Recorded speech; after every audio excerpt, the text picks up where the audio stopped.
The New York Knicks are set to make their first conference finals appearance in 25 years. While all NBA players like Jalen Brunson and Karl-Anthony Towns get plenty of credit, the team has had an unlikely hero emerge these playoffs. That would be Mitchell Robinson. I'm going to take a deeper dive into Robinson's game and show why, despite having stats that don't pop off the page, he's making a huge difference on both ends of the floor. Robinson has always shown a lot of intriguing flashes given his mix of size and athleticism, and for the previous 4 seasons was typically the Knicks' starting center when healthy. Though staying healthy has been the difficult part, and that was a problem this year.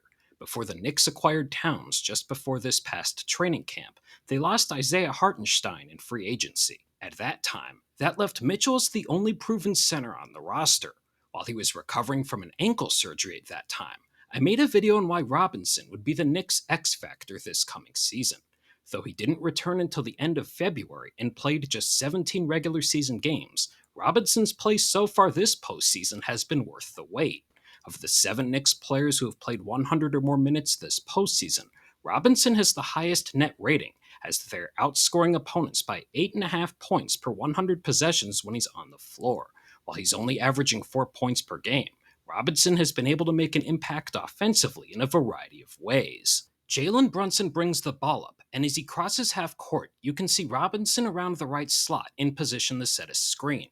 Brunson uses it, but given his scoring ability, both his defender and the screener's defender go to double the ball, while Mitchell starts rolling towards the rim. As a result of this, Tobias Harris is in a bind. Harris is defending OG Anunoby in the left corner, but Robinson's a big-time lob threat, and leaving him all alone essentially guarantees 2 points. So either way, this will result in a valuable shot attempt. As Tobias rotates and commits to Robinson, Brunson's in the process of making the skip pass to OG, who, thanks to the attention Brunson commands and the lob threat provided by Robinson, has a clean look and hits the 3. The way Robinson has made his biggest contribution offensively these playoffs is on the glass. Playing just 19 minutes a game, he's averaging nearly 4 offensive rebounds a contest. For context, on a per 36-minute basis, Mitchell through 2 rounds has been having the best offensive rebounding playoff run we've seen. You also might notice his 2023 postseason is 6th on this list. Though these rebounds help create extra possessions, which is extremely valuable, and the Knicks have capitalized on them as they lead all remaining playoff teams, averaging 17 second chance points per game. Deuce McBride attempts the 3, and while he misses it, Robinson snags the rebound. The one advantage of grabbing offensive rebounds is the defense will be out of sorts, which is now likely with 4 Celtics defenders having a foot in the paint. Mitchell passes it back out to Deuce, who now has Luke Cornett closing out on him, but he decides to pass to Josh Hart, who cuts into open space. Though as Hart now has multiple defenders surrounding him, you see an open Jalen Brunson running to the right corner. Hart makes the pass, and the offensive board helps lead to the clean shot in 3 points. OG Anunoby here takes a 3, and you see Robinson hustling to track it down. Though as he throws it out back to OG, you can already see an advantage forming. As OG catches the ball, you see 2 Cavs defenders on the ball, and the rest are about to be in scramble mode.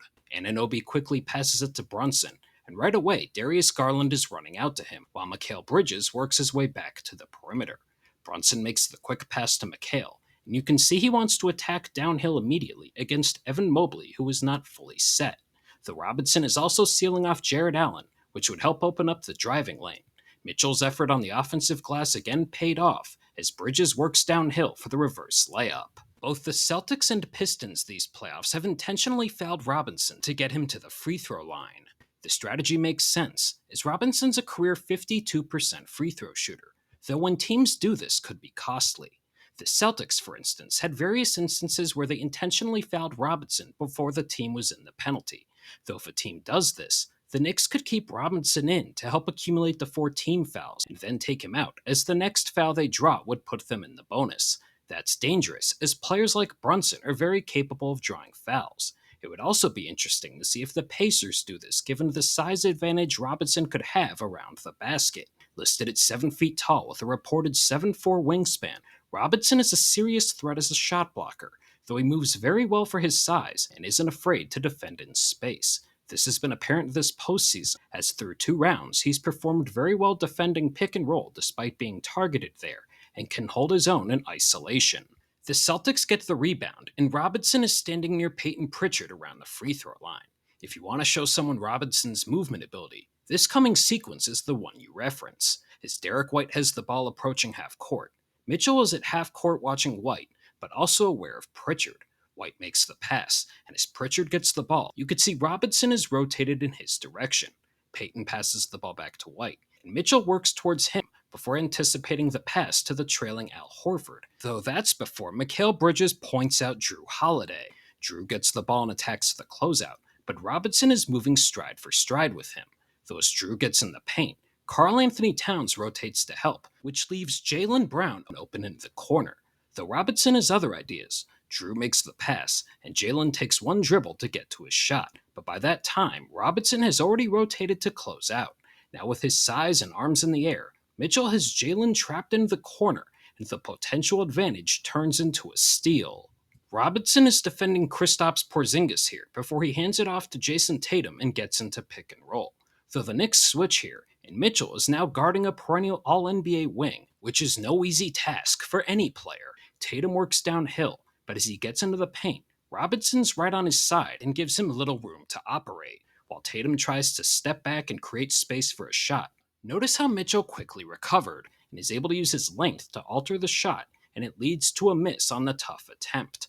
One thing that has been a trend across the regular season and now the playoffs is double big lineups, where teams are playing 2 players who you could play at center together. With Robinson being hurt most of the regular season, he and Karl-Anthony Towns only shared the floor for 47 minutes, though they had success outscoring opponents by 9 points per 100 possessions during that time. It also helps that with Towns being one of the best shooting bigs we've ever seen, that he can provide spacing. Through 12 playoff games, the duo has already shared the floor for 90 minutes, and the Knicks have had a defensive rating of 95.4 when doing so.